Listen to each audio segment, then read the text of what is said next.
Damn, it's noon here in Ventnor City, New Jersey. Time out. What voice was that? Damn. What part of your throat did that come from? Came from deep in my stomach. Damn, it's noon here in Ventnor City, New Jersey.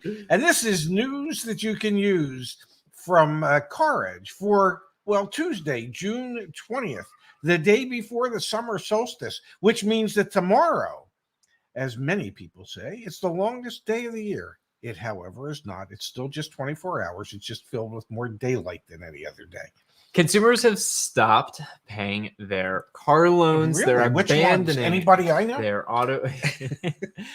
New data. All right. Yeah. Data is coming from a variety of different places, whether it be some of the videos you might see here on YouTube, or, for example, we just had the comment come in from the chat from Igor, right? Yes. Repo Apocalypse, I'm seeing it as well at every auction I attend. It's also happening, folks, when you look at, let me add it to the stream, boom. S&P Global Mobility auto finance delinquencies rise past Great Recession peak. But what's the but? But Do you know what a but means in a sentence? what does a but mean? That everything that came before it is not true. You're off to a good start today. That's Dad. what but means in a sentence. And I'm not talking B-U-T-T. I don't think so, Dad. Yeah, I'm pretty Surpassing sure. levels last seen during the Great Recession, account level delinquency rates of auto loans 60 plus days past due have risen 26 basis points, or as those in the industry call them, BIPs. BIPs, yeah. Q1 2021's Yeah. 1.43% to 1.69% for Q1 of 2023, Yes. according to a recent credit industry insight report by TransUnion. Dad, it's not just auto loans. One of the things that's most damning when you start to look at this information, it's all forms of debt that consumers take on. Mortgage debt and mortgage delinquency, is down 1 basis point. However, auto's up 36 basis points. Bank cards are up 80 basis points. And unsecured personal loans are up 110 basis points. So if I'm to look at this chart and I'm supposed to extrapolate something from it, well, autos are next to nothing compared to bank card and Well, it's not next to personal nothing. It's- unsecured. Well, personal loans obviously are where you see the highest level of delinquency. Yeah. But think about it, Dad. Auto is like the transportation from point A to point B. We've said for decades that's the reason people don't go default on their auto loans, because they got to get to work and things like that. This is comparing 2021 money printer central banks without any real restriction.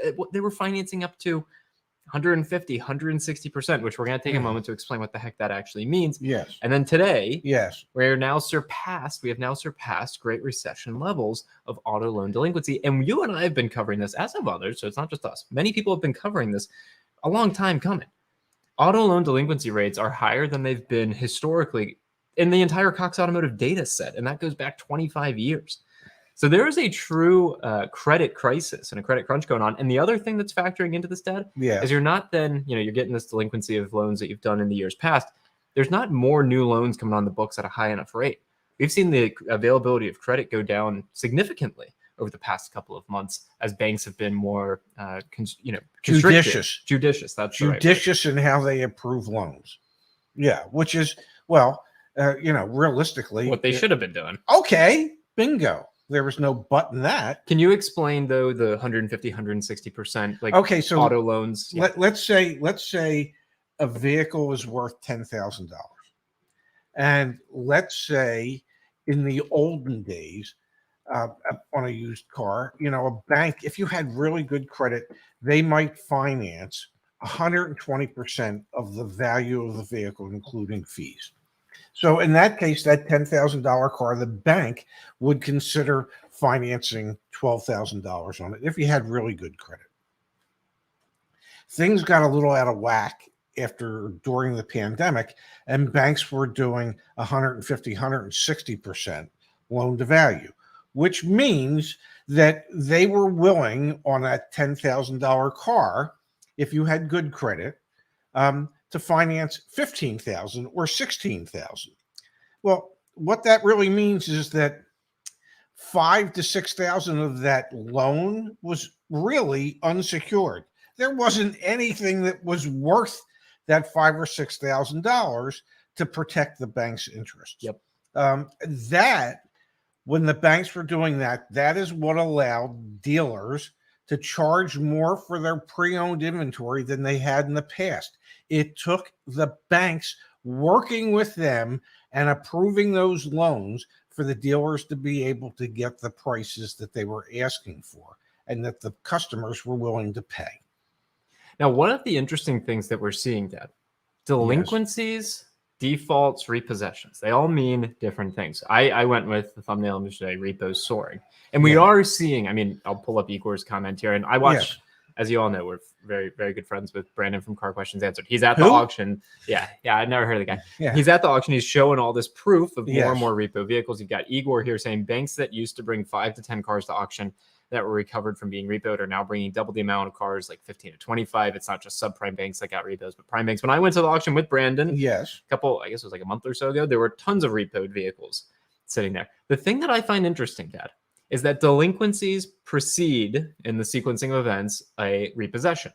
Typically, they have to, right? You can't repossess it if the people are making the payments. There's no but after that sentence, as you would like to say. So let's pull this up on the screen, Dad. The latest data that we have from the actual auctions, okay?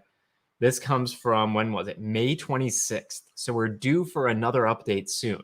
One would assume. Auction repo check-ins 14% below pandemic levels. Yes. The other component to this is Wells Fargo, Toyota are offering incentives. So it's interesting, Dad. Let's come down here. When you look at repos in general that hit auction in 2023, we're at 86% of where we were in 2019. That comes from Cox Automotive. Senior Director Jeremy Robb, Senior Director of Economic and Industry Insights at Cox Automotive. By comparison, 2022 repossession check-ins at the auto auction set at 70% of the volume recorded in 2019, while 2021 came in at 75%. So we are obviously, here we can literally just read the quote. If you look at pre-pandemic numbers, we haven't caught up yet, but we are trending up. The president of the American Recovery Association and not the ARA and the Automobile Recovery Bureau. No, not the ARB. You know, don't mock. This is great insight that we're able to get from industry news, so we appreciate it. So we are not back to, as of May 26th, we are not back to pre-pandemic. But we were trending in that direction. Obviously, obviously. And then what precedes a repossession? People not making their payments. I get how it flows. I do understand the flow. I mean, you know, if do the customers want to make it easy for the banks and at the time of signing for the loan go, you know what, 6 months from now, I'm going to be 3 months behind. You might as well just come pick up the damn car. No, but you know, that's the risk the banks take. But today, the banks are trying to mitigate their risk by tightening the guidelines that they utilize to decide whether or not to give someone a loan. Which is kind of interesting, like the way that you're approaching solving the problem for the poor lending decisions that you made in the past is by being more restrictive on your lending decisions today. It's like you already made, you know what I mean? Like you already made the bed you're sleeping in. Is that the saying? You're sleeping in the bed you already made?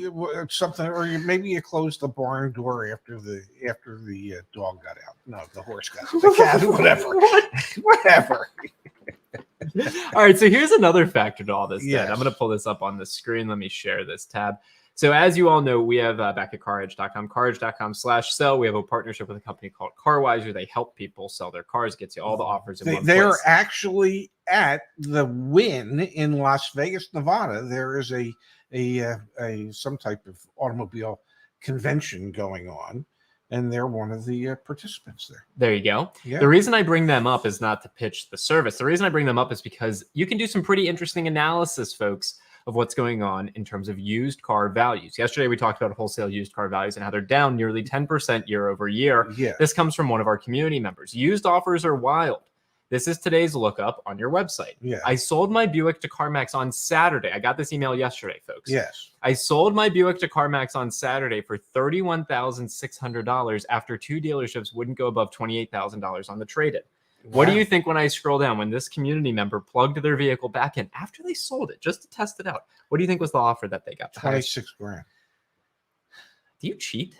No, I don't. No, you don't share any. Do you cheat? The highest offer they got was $26,525. And then obviously lower after that from Car Gurus right there. The reason I bring this up, Dad, if I'm a bank Yes. If I'm a bank, Yes. do I even want to repossess the doggone thing? Do you think we will see a material spike in repos, or are we going to see more and more banks working diligently with their customers to try and help them make payments? Well, Because they don't want to be holding that bag. no, and they don't want to be trying to collect the deficiency balance. If the people couldn't afford to take care of the original balance, they're going to do everything in their power not to pay for the deficiency balance. I think we have seen banks for, I don't know, the last several months trying to work with consumers, trying to delay the inevitable. It does feel inevitable. It does, and so and here's what I would say to a bank that's thinking about that. Your first loss is your best loss. If you realize that it's inevitable that you're going to have to repossess it, you might as well repossess it sooner rather than later, because if you take it to the auction sooner rather than later, you're going to get more for it now than you would later. So if you're hedging your bets and trying to work with the customers because you're afraid of what the deficiency balances would be, they're only going to get worse. I find vintages to be this really interesting way to try and analyze what's going on in the industry, because there's so much talk about, well, interest rates went up and that's why people can't pay for their car notes. No, that again, you made the barn door then that's now doing today. Yeah. Hard to sound knowledgeable after saying that. Here's an assessment. Hard to be taken seriously. Yeah. Here's a vintage analysis data. Yes. So auto loans that had been originated in Q1 across various different years. The different colors reflect different years. And then this is the percentage of those auto loans as they go out a certain number of days. Yeah. How many of them have gone delinquent? Which year do you think is purple? This. 2022. Yeah. So so essentially what this is showing you, and I know I'm going to use my fancy word, this is the delta between what is normal delinquency for this vintage, folks that got auto loans in Q1 this many days, weeks out, versus what it currently is, which is materially higher, 120 basis points higher, 1.2% higher. Yes. So there really is an interesting phenomena happening, which is, I think people are choosing to not pay for their car loans. And at the same time, while we do have a lack of repo agencies and incentives there's actually not a huge incentive for the banks to want to go repossess the thing anyway, which has that ever happened? People choose not to pay. Banks don't really have an incentive to repo. Well, and I don't think it's a question of they choose not to pay. They prioritize other things that are more important to pay first. Definitely. Yeah. Okay. And so that the car loan is not the number one priority anymore. Now, those people that find themselves in that position, if I could make a suggestion. Please. My suggestion would be, even if you can only make a partial payment, make a partial payment. At least it shows that you understand that you still owe them money and that you might not be in a position to make the full payment, but you want the bank to know that you're doing your best on their behalf. So make a partial payment. If because of budgetary reasons, because food has gone up so much, or because your rent has gone up so much, whatever it is, and you have to choose between a roof over your head and food for your wife and kids, there still has to be some money left over. Now, it might not be what your full car payment would be, but if you could make a partial payment, that would go a long way to alleviating some of your problems moving forward. I'm glad you brought that up. I'm really, really glad you brought that up. One other component of this we've talked about in the past, and we'll switch gears from talking about financial stuff. One other component to this data is what younger generations are doing. This data comes from Jerry. New serious delinquencies on auto loans defined as at least 90 days overdue. Who's Jerry? They are like an insurance thing. Okay. I mean, it's like saying, hey, this comes from my neighbor across the hall. No, the company's called Jerry. Oh, okay. Yeah. No. They do something with auto insurance. Okay. Not a guy named Jerry. Yeah, I'm sorry. So serious delinquencies, 90 days or more among people aged 18 to 29 hit a 5-year high at the end of 2022. Yes. For those aged 30 to 39, they hit their highest level since 2019. Together, drivers 18 to 39 accounted for nearly $20 billion in auto loans that fell into serious delinquency. Since the outbreak of the COVID pandemic, the total dollar value of auto loans taken out by people under 40 has risen the fastest pace on record in data going back to 2000. The total balance for borrowers 18 to 29 rose about $50 billion or 31%. 4 out of 10 Gen Z drivers say they pay more than 15% of their after-tax household income on car payments, while 1 in 5, 20%, say they pay more than 20% of their after-tax household income on car payments. Payments, not insurance, Yes. not fuel, not maintenance. More than a third of millennials say they pay more than 15% and 16% pay more than 20%. More than half of Gen Z drivers said the cost of car ownership caused them to make at least one non-car monthly debt payment at least 30 days late. So there's some proof that folks are actually choosing to pay for the car instead of other things. Total outstanding debt held by people under 30 has risen 37% since the pandemic began, more than any other age group, reaching 1.27 trillion. Now, at the end of let's dig 2022. into that last statement. Sure. Total outstanding debt held by people under 30 has risen 37% since the pandemic began. That would indicate to me that there were more people under 30 in the market for their first car, because we know statistically that a lot of people under 30 weren't buying cars until the pandemic. They were using their parents' cars or whatever. So these were realistically new first-time car buyers that had no friggin' idea what they were doing. Yeah. Okay. Now, not to say anything to these people under 30, but damn it, you should have been looking up CarEdge.com. We were there to help you during this time. This all points to personal responsibility, educating yourself, knowing what it is that you're venturing into before you get taken, before you allow yourself to be taken advantage of because you've never done it before. I think it's also a corporate issue, Dad. Think about all of the different. What I mean by that is think about all the different products that exist nowadays. Like you can shop for a pair of sneakers on a website, and what pops up? A car ad? No, what pops up? The thing that says pay it over 4 payments. Yeah. The proliferation of subscribe to crap, pay it over time. Yeah. Put everything on credit. No, I'm not blaming. I know what you're saying. I hear what you're saying. We have figured out a way. Lenders have figured out a way to be able fintechs have figured out a way. Okay, to get people to put everything on a payment and pay for it over time instead of pay for it all at once. Instead of owning something. Yeah, no, I get it. I see, because you know me, I'm looking at watches all day long. I know I'm supposed to be working, but I'm looking at watches all day because they keep popping up every time I open up my browser. And every time I look at a watch, I see, over 4 payments, it's only this. Yeah. It's like, I don't want you to think about actually paying for the damn watch up front. I want you to think about paying for the watch over the next year or whatever it is. Yeah. The only thing I can quasi relate it to is the casino industry. Yeah. But the difference is they don't give you months to pay for it. They expect their payment after you've taken out the marker. This has been a conversation around delinquencies, repossessions, one that we will continue to have. I feel less bullish on the idea that these delinquencies are going to lead to that spike in used car inventory. We covered that yesterday. There's 2.19 million used cars in inventory. Yes. I don't think we're going to reach the end of the year because of repos. There's going to be 3 million. It's not going to be that. But no.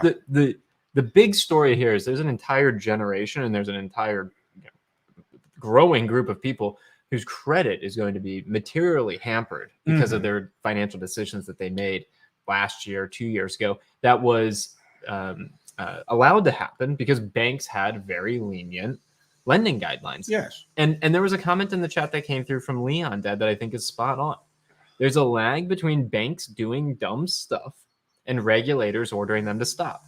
That was one of the issues with Silicon Valley Bank. They gave them a year to fix it and crashed a month later. Also, we've got lawn care going on outside, so I'll let you vamp on that while I close the screen door. Or close the glass. Yeah, the screen doors.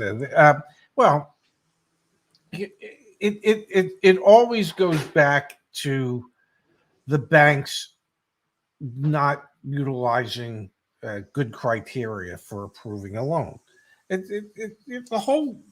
This whole concept of the way pre-owned prices escalated over the course of time only happened because the banks agreed to it. They agreed to finance more on these vehicles than they should have, and they knew it when they were doing it.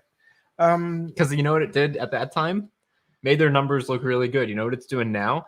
Loan loss provisions. If you're unfamiliar with loan loss provisions, we're going to be talking about that for the remainder of this year because every publicly traded financial institution has to now say what they think. Yes. They set aside money for loan loss provisions, loans they no longer think are going to come due. Yeah, no, Makes it easy for us to see what's going on. And it was much easier to say that the amount of loans that you made was greater this quarter than it had been the previous quarter, even though the number of loans might have been the same or fewer. But they were for so much more money because you agreed to finance 150, 160% of a vehicle's value. When you think about it, it's like when you go to mortgage a house, to get a mortgage on a house, they appraise it. And the big thing is, it has to appraise for somewhere close to what you're paying for it. You can't pay $1 million for a home that appraises for $750,000. Well, but that's what banks were doing on car loans. The car's appraised for $10,000. They were financing $15,000, $16,000 on that. That's a stupid position to put yourself in. You're just asking for trouble. And what are we on the precipice of? Trouble. But no but on that one. All right, let's switch gears. We've got from Dantastic. Thank you, Dantastic. I traded my car in last month. I Googled the VIN today. Yeah. It appears it was auctioned off in Ukraine 4 days ago. Seems odd to me. I have no clue if that's accurate. Wow. I don't know if apparently Google will track. I have no idea. Are they really tracking what's going on in Ukraine when it comes to VIN numbers? I don't know. Yeah. Where did you trade it in? Did you trade it in at a dealer in the Ukraine? I mean, that could have been the kicker. Yeah, there. You have to ask all the questions. All right, Pops. I want to remind everyone, yes. CarEdge.com/apply. We are hiring for car coaches still. We are really busy, folks. Thank you to everyone who is going to CarEdge.com and letting us help them navigate the car buying process. If you are interested in joining our team, it's a part-time position, potential to join or potential to go into full-time. CarEdge.com/apply. Please put your application in. I'm doing all the phone screens. So if for nothing else, we get the chance to chat for 15 minutes. So that'll be really fun. The other one, Dad. Yes. We are building out the CarEdge Trusted Dealer Network. If you are a dealer and you don't do crap like I'm about to show on the next screen when we do our favorite segment. Or you know a dealer. Or if you know a dealer, yes. That doesn't do crap. That doesn't do the same crap you do. Yes. Yeah. Please, CarEdge.com/join. I'm looking to have as many conversations and vet and get a small exclusive, I think that's an important word, exclusive group of dealers that we can work with. We're not trying to get 1,000 dealers. No, we're trying to get I don't know. Maybe we are trying to get 1,000. No, I'm not. No, I want to be very clear. No, I want to be very clear. If you do it in large metropolitan areas and you limit it by brand, like there could be one Nissan dealer. Yeah, there should be one Nissan dealer in the network in Austin. Yes. And there should be one Mazda dealer in the network in Austin. So what does that add up to? Well, I don't know if there's 20 brands that could add up to 20. 30. So in one metro, and let's say there's 30 metros. There's more than 30. There's 50 metros. There's hundreds of metros. Well, but whatever. Some are small, some are big metros, but whatever. The point is CarEdge.com/join. If you're a good dealer, we're looking to talk to you. If you know a good dealer, put their info in there. We'll call them. We'll reach out to them. We don't want to have some big, stupid, silly network. We want to have actual people that do good stuff. Dantastic doesn't have to pay money to get his quotes up there. I traded it in at Blue Knob Auto in Southwest Pennsylvania. Maybe they export. I don't know. Maybe they might have sold it to somebody, to a wholesaler, and the wholesaler who exported it to Europe. All right, let's help out one of our community members real quick, Dan, and then we're going to jump over to our favorite segment, Gap Insurance. Yeah. What is it? What does it cost? Where do you get it? Cheers from Orlando. While you're giving an overview, I'm going to pull up the article. CarEdge space gap insurance in the Google machine. Our guide will pop right up. I think Kimberly wrote that one, but you're all yours. Okay, so gap insurance stands for guaranteed asset protection. So remember that $10,000 value vehicle we were talking about that the bank was willing to finance $15,000 on? Well, gap insurance, let's say you have an accident. Okay, you finance the $15,000, so you know you're financing more than what the car's worth. Let's say you drive out of the dealership and for whatever reason you get T-boned and the car gets totaled. Well, your insurance company will agree to pay what the vehicle's value is. Might be $10,000, where there's another $5,000 that needs to be taken care of. Gap insurance covers the difference between what your insurance company values your vehicle at, if it's totaled, and what is still owed. So that way you can walk away whole. Now, what does it cost? It depends on how much you're financing. It depends on the state in which you live, because in some states there are caps on gap insurance and how much dealers can charge for it. In some states, it's a percentage of the selling price. In some states, it's just capped at a certain amount for your premium. So it depends, but most dealers try to charge more than they should because it can be a good profit center. Click on that link that I put in the chat. It's all about gap. And thank you, Leon. 55, I think MSA stands for something, with over 1 million people. So we only need 20 times 55. You're the math guy. What was this now? We need 110 dealers in the network. That's the goal. What was this now? Why do you say that? There's only 55 regions with over 100 or with over 1 million people. Okay, but there's how many brands? I mean, wouldn't you want to have a representative for each brand? Yeah. And there's what, like 30 brands? You just went from 20 to 30. Make up your mind. Whatever. Okay, you're going to need more than 100. All right, Pops. Jeez Louise. You ready? Yeah, what about the poor folks that don't live in a metropolitan area? What about our members that live in a rural area? Don't you want to help protect them too? Yes, I do. So it's going to be more than 100. We'll figure out ways to do deliveries, and that would be 1,000 anyway. 20 times 55, wouldn't it? I'm not good at math, but that'd be 1,100. All right, Dad, ready? Wouldn't it? Yeah. But 55 times 2 is 110. Mm-hmm. Say the thing. Trying to take advantage of your dad. I mean, come on.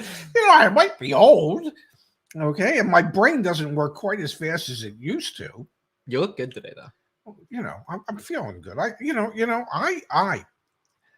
as I said when the camera first turned on. You look great. God damn, I'm a handsome looking. You're looking dude. Good. Yeah, and you just looked at me and said you are one weird person. I said human. All right, come on, say the ad lib. Really? You gotta be kidding me. All right, Dad, I put this up over on the Twitter sphere, and also I had this up on Instagram as well. Yes. 2023 Toyota Sequoias, they are selling. Yes. I don't know if I want to say selling. They are being advertised for over $100,000. This one, can you guess the state that this one came out of, Dad? $82,584 market value selling price. Well, I asked you what state it was, Oh, and you told me it's Florida. And the reason I wasn't 100% sure that it was Florida was because I thought the dock fee was a little light for Florida. The dock fee is actually pretty low. Maybe that's for Florida. For Florida, yeah. Oh, don't get me wrong. The dock fee. We're updating we have a guide on our website. If you Google search CarEdge dock fees by state, we're updating that with the latest data. Dad, yes. $800 for a dock fee in Florida is great. Yes. $1,695 for just add-ons. Like, that is the laziest add-on line I've ever seen. No, laziest is MA. MA, they couldn't even write market adjustment. No, it's Ma. Where's Ma? Well, Ma's 10 grand. Okay. You want to get your Ma back? That'll be 10 grand. Add-ons for so we've got Sequoias selling advertised for over. No, they're not advertised. Excuse me. Yeah. Pencil that because they're probably not advertised. But then you can find used ones listed at over $100,000 too. The really got to be kidding me is what the hell's going on for affordable vehicles? You're grabbing the watch on your wrist as you're doing that. Yes, I'm grabbing the watch because CarEdge report. I just want to remind everyone, CarEdge Yes. report. If you have not run a CarEdge report, you got to. If you're going to buy a car, you got to run a CarEdge report. Getting great feedback from everyone on that. So please take a moment and give that a try. Okay, so Igor was wondering what I have on my wrist today. This, ladies and gentlemen, is a cadola. Not a gondola. Gondola. But a cadola. I never heard of this brand, but I got it from the watch gang. They were gracious enough to send it to me when I had a $99 a month subscription. And it's a lovely quartz chronograph, blue dial with some red and light and dark blue, and it's a watch. It's a watch. It's one of my many watches, one of my 31, and still trying to decide on what number 32 will be. He's got an addiction, folks. I admit it. The first step to solving this is to admitting that I have the addiction. Fly Chomper Fly says, I think the person who asked about the VIN wanted confirm. What do we look like? International spies? I mean, how are we supposed to confirm it? But if the internet said it's so, then it's so. Everybody knows.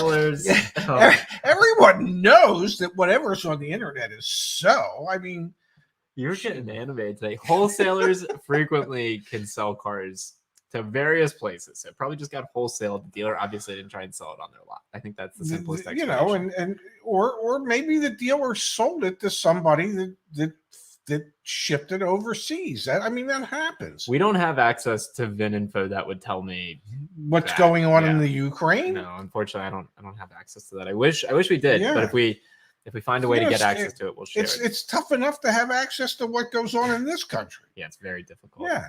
Okay. And it costs. Yeah. Oh, of course it costs. Yeah. All right, fantastic. And then we're wrapping. I Googled the VIN and it came up at an auction in the Ukraine, just wondering if it was common. No, I don't. Well, it depends what was it that he traded again? I don't remember, but I think it's very important to note cars do get exported. Oh, so absolutely. Yes, that is common. Yeah. Is it super common, like 1 out of 10, 1 out of 100? I don't know. A lot of trash vehicles get exported. Well, now you're just taking a shot at Dantastic. No. I'm not taking. No, there are a lot of vehicles that are used up. Okay, that are truly on their last legs, that end up getting exported to Africa and other European countries, in third world countries where they're struggling for cars, and people will buy them even though they're pretty much used up. A lot to unpack out of it. You've got a show over on CarEdge Electric. You did whatever. You have a show coming up on CarEdge Electric. I do in about 12 minutes. If you have not ever tuned in for that show, today's the day. Just search in YouTube CarEdge Electric Unplugged.